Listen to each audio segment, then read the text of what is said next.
যে রথযাত্রা, এই রথযাত্রার দিনে আমার নিবেদন স্বপন কুমার গায়নের লেখা কবিতা রথযাত্রা।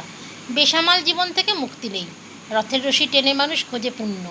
জগন্নাথ দেবের আশিস পেতে হাজির সব্বাই, রথের মেলায় আবাল বৃদ্ধ বনিতার দেখা মেলে।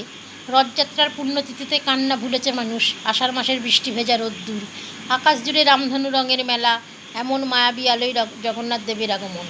অস্থির সময় কাউকে পাবে না পাশে, মানুষের পাশে আছে ঈশ্বর। দুঃখের রোদে পুড়ে যায় সুখের আঙিনা, রথের রশিতে টান দিয়ে মানুষ ভুলতে চায় সকল যন্ত্রণা। রথযাত্রা একটি গুরুত্বপূর্ণ হিন্দু উৎসব, যা ভগবান জগন্নাথের উদ্দেশ্যে পালিত হয়। এই উৎসবে জগন্নাথ, বলভদ্র এবং সুভদ্রা তিনটি রথ বের করা হয়। রথযাত্রা উপলক্ষে বহু কবিতা লেখা হয়েছে। এখানে এই উৎসবের আনন্দ, ভক্তি ও আধ্যাত্মিক তাৎপর্য তুলে ধরা হয়েছে।